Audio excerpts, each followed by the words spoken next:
नमस्ते, मैं अम्बरीश और ये वीडियो बहुत ही इंटरेस्टिंग वीडियो है। इस वीडियो में आप जानेंगे कि अगर आप एक ब्रेकफास्ट जॉइंट शुरू करना चाहते हैं या स्टॉल शुरू करना चाहते हैं कम खर्च में, तो कैसे इस बिज़नेस को शुरू कर सकते हैं। ये बिज़नेस जो है आप 10,000 रुपये, 1,000 रुपये, 2,000 रुपये, 2 लाख रुपए तक मतलब इन्वेस्ट करके शुरू कर सकते हैं और इसमें बहुत फ़ायदा है और यहाँ पे आपको बहुत सारे बेनिफिट्स भी मिलते हैं। तो इस वीडियो में मैं आपको पूरा डिटेल्स में बताने वाला हूँ किस तरीके से इस बिज़नेस को शुरू करना है, कि कहाँ पे आपको टारगेट करना है, कौन आपका ऑडियंस है। तो पूरा वीडियो आप एंड तक देखिएगा और वीडियो के नीचे आपको डिस्क्रिप्शन वहाँ पे स्प्लिट मिलेगा कि किस पार्ट में मैंने किस चीज़ के बारे में डिस्कस किया है, ताकि आप आसानी से उसको स्किप करके जा सकें और स्पेसिफिक जो पॉइंट है उसके बारे में जान सकें आसानी से। तो चलिए शुरू करते हैं इस वीडियो को। तो ये किस तरीके से काम करता है, तो यहाँ पे आपको ये समझना पड़ेगा कि खाना जो है इंसान की ज़रूरत होती है, नेसेसिटी होता है। बिना खाने के आदमी मर जाता है। पर इस जगह पे हमने स्पेसिफिक क्या किस जगह को टारगेट किया है, वो है ब्रेकफास्ट। मतलब सुबह जब वो बंदा या कोई भी बंदी जो सुबह जिसको खाना पड़ता है, सुबह का जो पहला निवाला होता है, उसके लिए आदमी हमेशा उत्सुक होता है, मतलब उसको खाना पड़ता है। तो कोई ऑफिस में जा रहा है तो उसके पास खाना बनाने का टाइम नहीं है, तो वो क्या करता है, कहीं पे स्पेसिफिक जगह पे जाके आपका सैंडविच खरीद लेता है या पोहा खरीद लेता है। तो वो आप ब्रेकफास्ट जॉइंट तैयार करेंगे इस बिजनेस में, उसी के बारे में हम लोग डिस्कस करेंगे। तो आपका टारगेट ऑडियंस कौन है? जो ऑफिस जा रहा है, जो स्कूल जा रहा है, जो सुबह-सुबह खाना बनाने का जिसके पास टाइम नहीं है, जो फ्रेश खाना चाहता है और एक हेल्दी खाना चाहता है। तो यहाँ पे आप कौन-सा प्रॉब्लम सॉल्व कर रहे हैं? या यहाँ पे ऐसा देख पा रहे हैं कि आपका एक मतलब रोड साइड का ठेला है, एक टेबल के ऊपर आपका पुराना न्यूज़पेपर डाल के यहाँ पे कुछ खाना, ये शायद से कुछ बड़ा पोहा, ये जो है चटनी डाल के ये लोग बेच रहे हैं। बहुत सारे लोग आ रहे हैं, खा रहे हैं। यहाँ पे एक फिरंगी भी है। तो ये एक बहुत बड़ा फ़ायदा हो जाता है। तो प्रॉब्लम आप क्या सॉल्व कर रहे हैं? आप टाइम सेव कर रहे हैं। स्पेसिफिकली आप यहाँ पे टारगेट करेंगे जो स्कूल जा रहे हैं या कॉलेज जा रहे हैं या काम के लिए फ़ोकस कर रहे हैं। तो यहाँ पे आप टाइम सेव कर रहे हैं, आप सस्ता दे रहे हैं, चीप फूड आप दे रहे हैं। क्वालिटी डज़ मैटर, बट बहुत जगह पे लोग क्वालिटी कॉम्प्रोमाइज़ करते हैं और लोग जो है उसको एक्सेप्ट भी कर लेते हैं। घटिया खाना खा के भी, जॉन्डिस होने से भी वो लोग खाना खा लेते हैं, उसमें कोई इश्यू नहीं होता है। और सबसे बड़ा फ़ायदा ये होता है, इस जगह पे आप अगर कुछ ये ऐड कर सकते हैं, हेल्दी फूड, हेल्दी स्नैक है, टेस्टी है, अगर आप ये भी मेंशन कर देते हैं उसमें कितना कैलोरी है, तो फिर लोग आपके पीछे तो पूरा भागना ही शुरू कर देंगे। पैकेट फूड अगर देते हैं, अगर सील्ड फूड देते हैं जो लोग कैरी कर सकते हैं, माइक्रोवेव में गर्म कर सकते हैं, तो बहुत सारे ऐसे फीचर्स आप ऐड कर सकते हैं। बट आपका बेसिक प्रॉब्लम जो आप सॉल्व कर रहे हैं वो है हंगर, वो है भूख, लोगों की भूख। और जिसके पास टाइम नहीं है खाना बनाने का, उसको आप ये सर्विस प्रोवाइड कर रहे हैं। तो यहाँ पे आपका कस्टमर कौन है? क्योंकि हर एक कस्टमर जो होता है, हर एक कस्टमर में आपका यूज़र और बायर का डिफरेंस होता है। यूज़र मतलब कौन उसको यूज़ कर रहा है। फॉर एग्जांपल अगर आप ट्यूशन क्लास लेते हैं तो आपका बेटा अगर पढ़ाई कर रहा है तो आपका बेटा यूज़र होता है और जो पैसा देता है वो होता है पेरेंट, जैसे माँ-बाप टीचर को पैसा देते हैं। तो इस जगह पे हमारा यूज़र कौन है? हमारा यूज़र और बायर टिपिकली सेम होता है। जो सोचिए कि ऑफिस में काम करने जा रहा है, वो अपने लिए खाना लेके जाता है और कभी-कभी अपने दोस्तों के लिए या अपनी बॉस के लिए खाना लेके जाता है। तो टिपिकली यूज़र और बायर जो होता है, वो सेम होता है। तो इस जगह पे आपको अलग से, क्योंकि यूज़र और बायर अगर आपका अलग होता है, तो आपको मार्केटिंग स्ट्रैटेजी अलग करनी पड़ेगी। आपका जो सेल्स का जो प्रोसेस होगा, वो अलग होगा। पर यहाँ पे आपका सेम होता है। सो टिपिकली हम ये लेके चलेंगे कि आपका जो यूज़र और आपका जो बायर है, वो सेम है। और इस जगह में आपका कस्टमर वो है जो टिपिकली यहाँ पे हम टारगेट करेंगे ऑफिस गोअर्स, मतलब ऑफिस में जो काम करते हैं, या स्कूल के आसपास अगर स्टॉल आप खोलते हैं, स्टूडेंट्स हो जाते हैं। So typically people who are working, जो वर्क करते हैं, वर्किंग पीपल।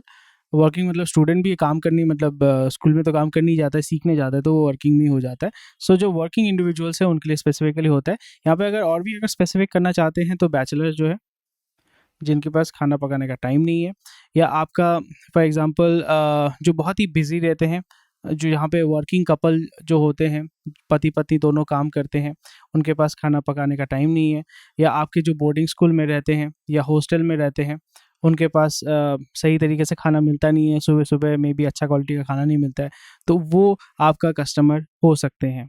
तो यहाँ पे आपका कस्टमर कहाँ पे है? ऑनलाइन में है, ऑफलाइन में है? अभी तो सबसे बड़ा फ़ायदा ये हो गया है कि लॉकडाउन के पहले भी था कि अभी बहुत सारे जो दुकान है, अगर आपके पास फसाई का लाइसेंस है, फसाई का लाइसेंस अगर आपके पास है, अगर आपके पास ट्रेड लाइसेंस है, तो फिर आप खाना जो है वो ऑनलाइन भी बेच सकते हैं, ऑनलाइन भी बुक करके सेल कर सकते हैं। तो बहुत सारे ऐसे ऑप्शंस भी अभी आ चुके हैं। आप ज़ोमैटो के द्वारा, आप स्विगी के द्वारा ऑनलाइन में आप पैक करके इसको सेल कर सकते हैं। ये बहुत बड़ा एक एडवांटेज हो गया। बट टिपिकली आपका मैक्सिमम 90% जो ऑडियंस है, या मोर देन 90% ऑडियंस जो है वो आपका ऑफलाइन में आएगा। जैसे आपने पहले एक फ़ोटो में देखा था कि लोग जा रहे हैं ऑफिस के जाते वक्त, रास्ते में उनको भूख लग गई है, तो वो आपको दुकान में आके आप डोसा बेच रहे हैं, वड़ा बेच रहे हैं, सैंडविच बेच रहे हैं, तो वो उसको उठा के लेके जाते हैं खाते-खाते, फिर आपके ऑफ़िस में या स्कूल में चले जाते हैं काम करने के लिए। तो यहाँ पे आपका maximum 90% of audience will be offline, तो इसलिए आपका जो लोकेशन है, वो लोकेशन बहुत इम्पोर्टेंट हो जाता है।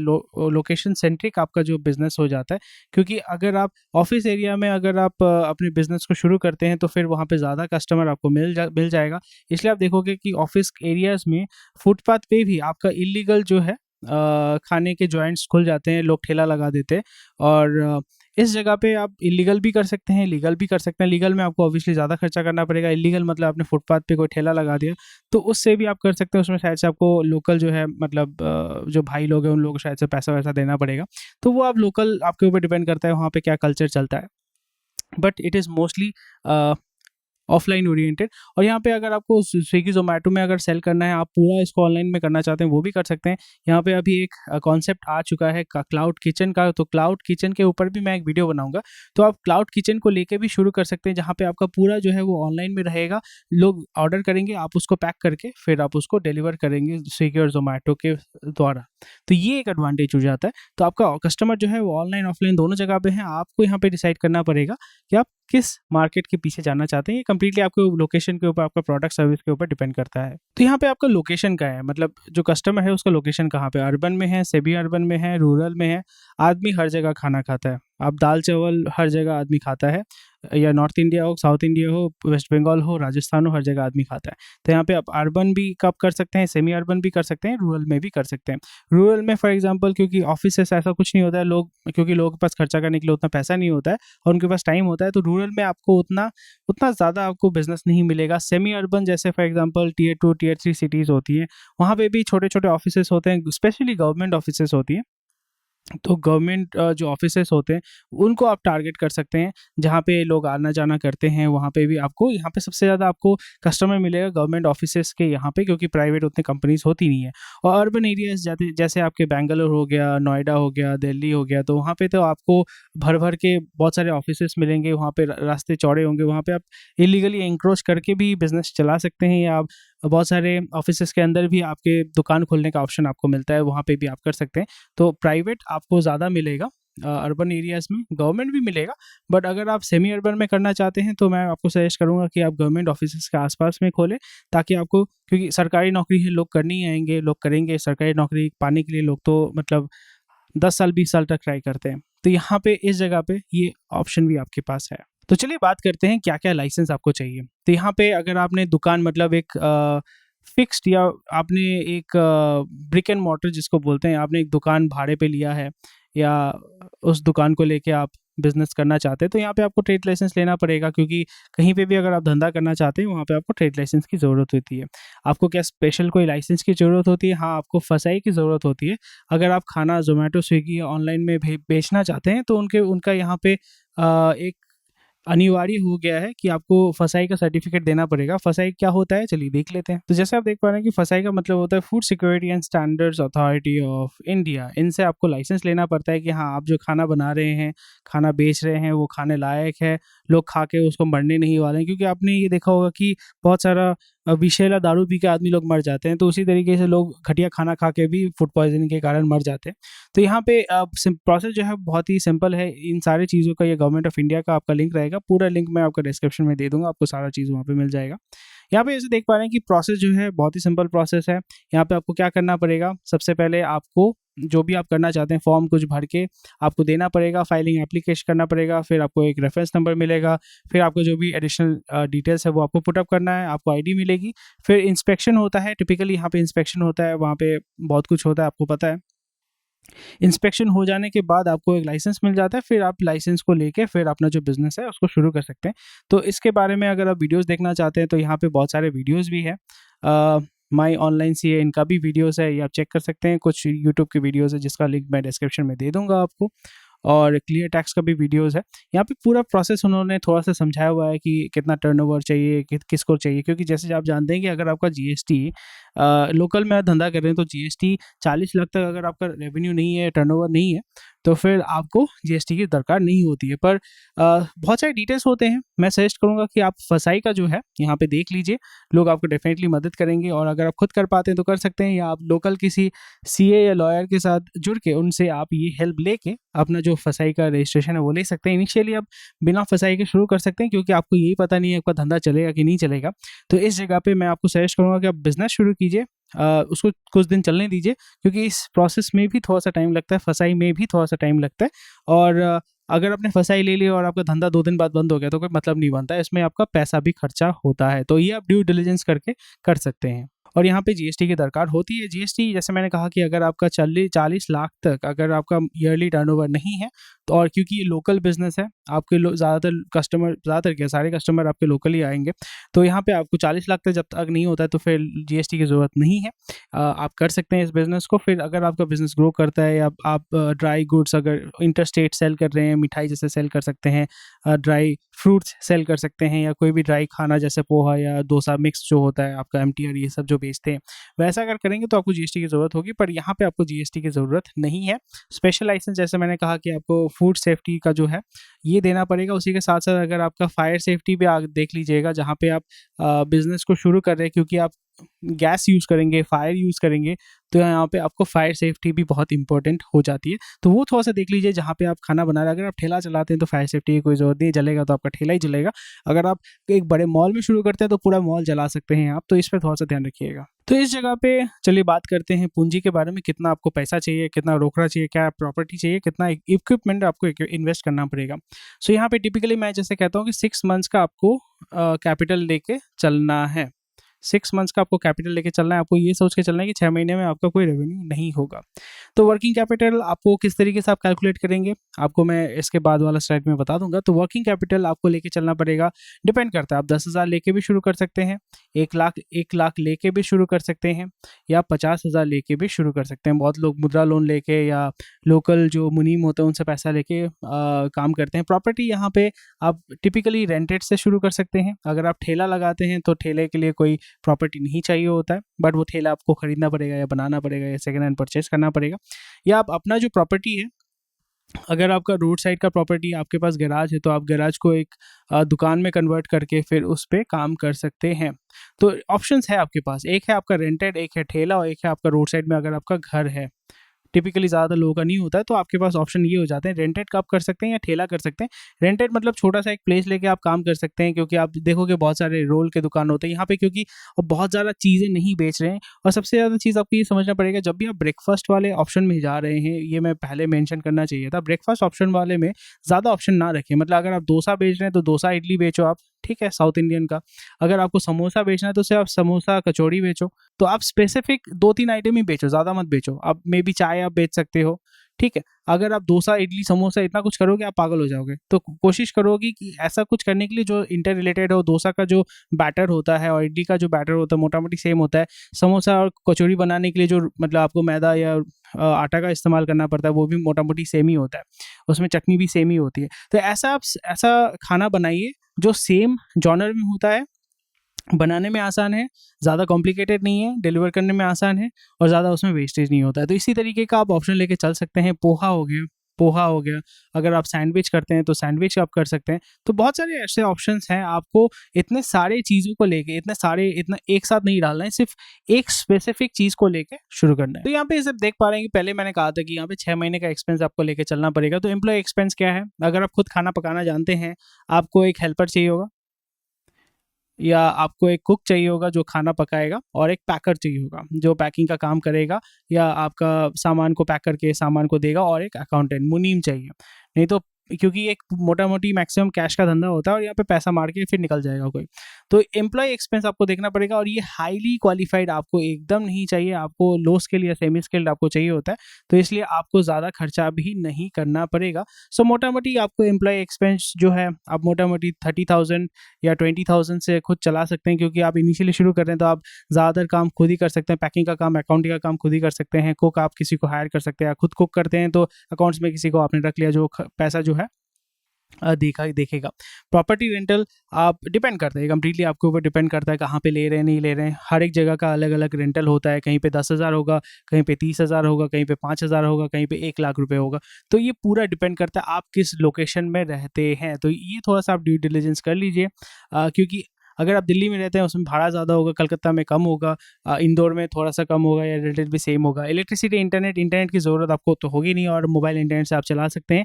इलेक्ट्रिसिटी आपको अगर आप इंडक्शन यूज़ कर रहे हैं तो डेफिनेटली आपको ज़्यादा यहाँ पे बिजली चाहिए होगी, कमर्शियल लाइन चाहिए होगा। पर अगर आप गैस से काम कर रहे हैं या एलपीजी गैस से काम कर रहे हैं, क्योंकि एलपीजी का भी दाम बहुत बढ़ गया, तो एलपीजी से भी अगर आप करते हैं तो फिर आपको इलेक्ट्रिसिटी नॉर्मल कनेक्शन जो है डोमेस्टिक कनेक्शन से भी आप चला सकते हैं। अगर आप मॉल या ये सब जगह में नहीं कर रहे हैं तो आप डोमेस्टिक कनेक्शन से भी चला सकते हैं। मार्केटिंग सेल्स बजट, यहाँ पे आपको मार्केटिंग सेल्स बजट क्या है, आपको फ्लेक्स लगाना पड़ेगा। ठीक है, आप लोकल जोमेटो में आप अगर आप FSI का आपके पास लाइसेंस है, जोमेटो या आप फेसबुक मार्केटिंग के माध्यम से कर सकते हैं। थोड़ा सा यूट्यूब में वीडियोस डाल सकते हैं कि मैं ऐसे यूनिक खाना बनाता हूँ, पान में मैं फॉर एग्जांपल पान में गुटखा मिला के बेचता हूँ, something like that, just to make yourself unique.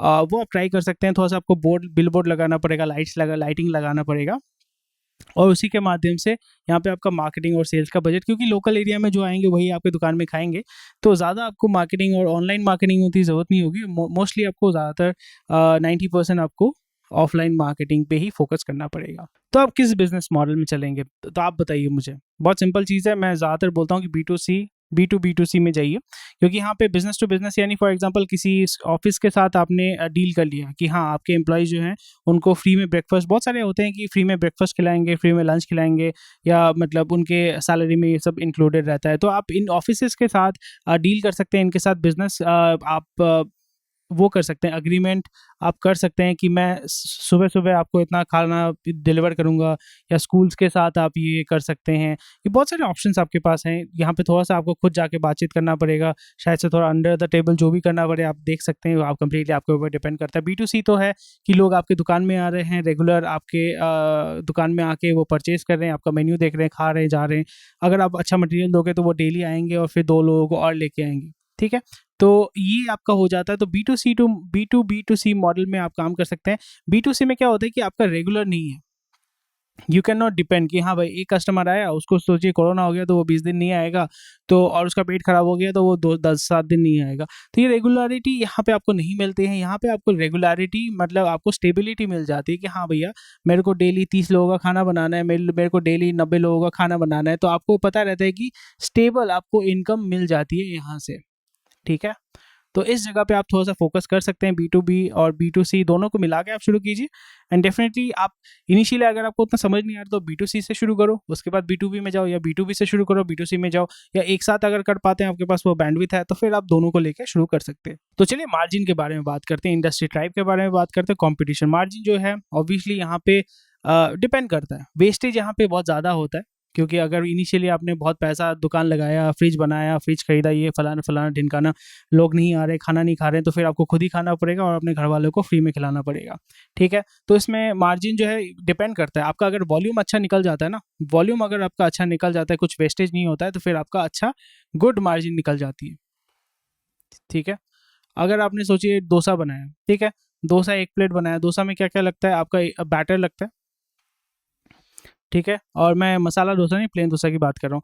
यहाँ पे आपका ऑयल लगता है, आप राइस ब्रांड ऑयल या कोई भी सस्ता ऑयल देके चलो, वनस्पति लेके चला सकते हो। सस्ते में अगर आप अच्छा देना चाहते हो दे सकते हो, मतलब सस्ता देना चाहते हो वो भी दे सकते हो, दोनों ही आपका ऑडियंस आपको मिल जाएगा। फिर यहाँ पे आपको और क्या चाहिए, ऑब्वियसली गैस बर्नर चाहिए होगा, और तो कुछ नहीं चाहिए होता। यहाँ पे फिर आपको सांभर दाल और यहाँ पे आपका चटनी होता है, नारियल का चटनी या जो भी चटनी होता है, तो ये चाहिए होगा आपको। ठीक है, ज़्यादा तो कुछ यहाँ पे चाहिए नहीं। तो इसी इसी बैटर को आप फ्रिज में रख के फिर 3 दिन चला सकते हो। तेल को आप 3 दिन चला सकते हो, सांभर दाल को 2 दिन चला सकते हो, चटनी को 3 दिन चला सकते हो, 4 दिन चला सकते हो। तो यहाँ पे आपका वेस्टेज भी उतना नहीं होता है। तो ये कंप्लीटली आपके ऊपर डिपेंड करता है। But typically people I know there are people who are making more than 100% margin. मतलब 50 रुपये का खाना बेचते हैं, उनका खर्चा शायद से आपका 20 रुपये है, 25 रुपये है। तो डबल डबल मार्जिन लेके पैसा लेके निकल रहे हैं। कंपटीशन क्या है? ऑब्वियसली अगर आप ठेला लगाते हैं तो वो ठेला के सामने कोई दूसरा कोई ठेला लगा देगा। तो यहाँ पे लोकल कंपटीशन है, ठीक है। पर अगर आपने एक बार नाम कमा लिया, दाम कमा लिया, तो फिर उतना टेंशन नहीं होता। अग्रवाल जी का ये ठेला, वो चाय की दुकान, इसके ढिनकाना हुनकाना जो भी होती है, तो ये लोकल कंपटीशन होता है। ये आपके जॉनर के ऊपर डिपेंड करता है। अगर आप ठेला लगाते हैं, आपका कंपटीशन ठेला होगा। अगर आप मॉल में खोलते हैं तो आपका कंपटीशन मॉल वाला होगा। और ये कम्प्लीटली डिपेंड करता है। लोकल कंपटीशन है, पर यहाँ पे आपको ये समझना पड़ेगा, लोग हमारे देश में लोग बहुत खाते हैं। आप जितने, इसलिए आप देखोगे डायबिटीज़, ब्लड प्रेशर इतना ज़्यादा क्यों है। लोग बहुत भयानक तरीके से खाते हैं और कुछ भी खा लेते हैं। तो इसमें आपको उतना टेंशन लेने की ज़रूरत नहीं है। और इंडस्ट्री जो है वो फूड एंड बेवरेजेस का इंडस्ट्री है, ठीक है। बहुत बढ़िया। तो चलिए बात करते हैं लोकल बिजनेस के बारे में। कौन से बिजनेसेस एग्जिस्ट कर रहे हैं? आप देखेंगे जिस एरिया में आप धंधा शुरू कर रहे हैं, लोकल कुछ ना कुछ बिजनेसेस होंगे। क्या ये बिजनेसेस फ्रेंचाइजेबल है? डेफिनेटली बहुत सारे ऐसे बिजनेसेस होते हैं, जैसे चाय वाला ब्रांड है, चायोस ब्रांड है। बहुत सारे ऐसे ब्रांड्स हैं जो फ्रेंचाइजेबल हैं। तो यहाँ पे आप अपने बिजनेस को भी फ्रेंचाइजेबल करके इस बिजनेस को बढ़ा सकते हैं। बिजनेस मॉडल आपका ज़्यादातर आप देखोगे B2C है। बहुत सारे जो होते हैं वो B2B भी होता है। शादी का ऑर्डर उठाते हैं, ऑफिस का ऑर्डर उठाते हैं, तो वो B2B काम भी करते हैं। B2B आपके सामने नहीं दिखेगा, B2C आपके सामने दिखेगा। तो ज़्यादातर B2B B2C दोनों मॉडल में ही काम करते हैं। तो यहाँ पे चलिए बात करते हैं कि क्या इसको आप फ्रेंचाइज कर सकते हैं। तो सबसे पहले, जैसे मैं आपको बार बार कहता हूँ कि इस बिज़नेस को अगर आप जानना चाहते हैं कि फ्रेंचाइजेबल है या नहीं है, तो फ्रेंचाइज इंडिया या गूगल में सर्च कीजिए कि इस तरीके का फ्रेंचाइज बिकता है या नहीं, या मिलता है या नहीं। तो जैसे आप देख पा रहे हैं कि फ्रेंचाइज इंडिया में मैं हूँ। यहाँ पे जैसे आप देख पा रहे हैं बहुत सरल सहज तरीके से कि यहाँ पे मोटा मोटा बिजनेस है। यहाँ पे आपका 55 लाख, बहुत करोड़ करोड़ बिजनेस है। पर अगर आपको आइडिया मिल जाता है कि US पिज़्ज़ा, काके दी हाटी, हट्टी, मतलब जो भी नाम है, पैसा कितना डालना पड़ेगा, 10 लाख से 20 लाख, 10 लाख से 20 लाख। और bake house private limited, beyond temptation, तो ये लोग क्या बेचते हैं आप चलिए देख लेते हैं। आपका बेकरी का प्रोडक्ट बेचते हैं। कोई आपका यहाँ पे पिज़्ज़ा बेचता है। यहाँ पे आपका for example Pind Baluchi, I have no idea what it means, but ये तो मेरे उम्र का ही है, बहुत अच्छी बात है। फिर चीज़ीएस्ट प्लेस, यहाँ पे चीज़ के सामान बिकते हैं। तो यहाँ पे आप देख पाएंगे मोटा मोटी घसीटा राम हलवाई, आपका मोस्ट प्रोबेबली ये मिठाई की दुकान है। अमृत चाहा, तो यहाँ पे चाय की दुकान है। तो बहुत सारे ऐसे आपको ऑप्शंस मिल जाएंगे। तो हाँ, ये बिज़नेस जो है वो आपका फ्रेंचाइजेबल है, क्योंकि यहाँ पे आप सिस्टम्स इन प्लेस कर सकते हैं। खाना कौन पकाएगा, पैकिंग कौन करेगा, अकाउंट्स कौन मैनेज करेगा, पूरा चीज़ जो है, इंग्रेडिएंट्स क्या क्या जाएंगे, कितना जाएगा, पूरा चीज़ कर सकते हैं। ऑटोमेशन सेमी ऑटोमेटेड आप कर सकते हैं। जैसे रोटी बनाने की मशीन होती है, डोसा बशर बनाने की मशीन होती है, तो वैसा मशीन आप डाल सकते हैं। इंडक्शन कुकर यूज़ कर सकते हैं। मार्जिन डिफाइंड है, येस मार्जिन डिफाइंड होती है। ओनर चाहिए होगा बिजनेस चलाने के लिए? एकदम नहीं, आप स्टाफ को रख के चला सकते हैं। मार्केट क्या बहुत बड़ा है, हमारे देश की आबादी 135 करोड़ है, ठीक है। तो लोग खाने के लिए तो भाई बहुत पैसा इन्वेस्ट करेंगे। ब्रांड बिल्ड आपको करना पड़ेगा, ताकि यहाँ पे जैसे आपने देखा तो आप उसको फ्रेंचाइज कर पाएंगे। फ्रेंचाइजेबल आपको करना पड़ेगा। So you have to spend money on brand buildup. सबसे प्राइम एग्जांपल है हल्दीराम। हल्दीराम आप नाम सुनोगे, हल्दीराम के बहुत सारे फैमिलीज चलाते हैं। कोई नॉर्थ इंडिया का कोई एक फैमिली चलाता है, कोलकाता वाला कोई फैमिली चलाता है, साउथ का कोई, वेस्ट का कोई। फैमिली बहुत बड़ा है, पर नाम जो है वो सिंगल है। सिंगल नेम को ही वो इस्तेमाल करते हैं। और ये आपका बिलियन डॉलर इनका रेवेन्यू है। रेवेन्यू, मैं कम वैल्यूएशन नहीं कह रहा हूँ, इनकी रेवेन्यू है। तो बहुत ही बड़ा बात है। इस पे आप थोड़ा सा ध्यान देकर चल सकते हैं। तो यहाँ पे आप कैसे जीत सकते हैं, इस बिजनेस में कैसे जीत सकते हैं? डेफिनेटली प्राइस सेंसिटिव आपको होना पड़ेगा, क्योंकि अगर आप एक समोसा 50 रुपये में बेचते हैं, शायद से बहुत कम लोग खरीदेंगे। बट वही समोसा अगर आप 6 रुपये में बेचते हैं तो ज़्यादा लोग खरीदेंगे। ब्रांड वैल्यू, ये टाइम लगेगा, टाइम इंटेंसिव है। Marketing, sales, focus right now on आपका लोकल प्रमोशन करके आप उसको देखिए। लोकल प्रमोशन करके आप क्या कर सकते हैं, नहीं कर सकते हैं, फिर उसके बाद ग्रो कीजिए। लोकेशन डेफिनेटली मैटर करता है, बहुत ज़्यादा मैटर करता है। तो इस पे आप देख सकते हैं, नहीं तो ठेला लगा सकते हैं, इलीगली कोई इशू नहीं है। कस्टमर सर्विस, मतलब कस्टमर सर्विस वैसा कुछ नहीं है। मतलब आपका आदमी जो है उसको फास्ट डिलीवरी करना है, और उसको ये नहीं होना चाहिए कि खाना खा के पेट खराब हो गया, जॉन्डिस हो गया, ये सब नहीं होना चाहिए। नो जॉन्डिस वाला आप ध्यान में रखिए। और यहाँ पे आपको अभी क्योंकि कोरोना की वजह से सेफ्टी एंड प्रिकॉशन पे थोड़ा सा फोकस करना पड़ेगा, और अगर आपके पास फसाई है तो फिर तो वाह ही वाह। क्वालिटी आप देख सकते हैं, क्वालिटी अगर अच्छा रखते हैं, प्राइसिंग थोड़ा सा अगर बढ़ाते भी हैं तो फिर कोई इशू नहीं है। क्वालिटी और प्राइस जो है दोनों इंटर रिलेटेड होता है। अगर थोड़ा सा आपका मार्केट आपका ये है कि आप कम मार्जिन में ज़्यादा वॉल्यूम में निकालना चाहते हैं तो क्वालिटी में थोड़ा सा कॉम्प्रोमाइज़ कर सकते हैं, क्योंकि आप प्राइस भी ज़्यादा नहीं ले रहे हैं। पर अगर प्राइस ज़्यादा ले रहे हैं तो क्वालिटी भी आपको देना पड़ेगा। विजिबिलिटी डेफिनेटली आपको विजिबिलिटी होनी पड़ेगी, इसलिए आप देखोगे आपके खुशबू जो है खाने का जो खुशबू है उसका महक जो है आसपास जाना चाहिए। ये आपको बिलबोर्ड बड़ा लगाना चाहिए ताकि लोग सूंघ के आ पाए और देख के आ पाए।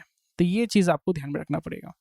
और इसी के साथ साथ हम आ गए हैं अंत इस वीडियो का। इस वीडियो पूरा जो फीडबैक है, इस वीडियो में आपने जाना कि किस तरीके से आप फूड बिजनेस शुरू कर सकते हैं, फूड बिजनेस को ग्रो कर सकते हैं।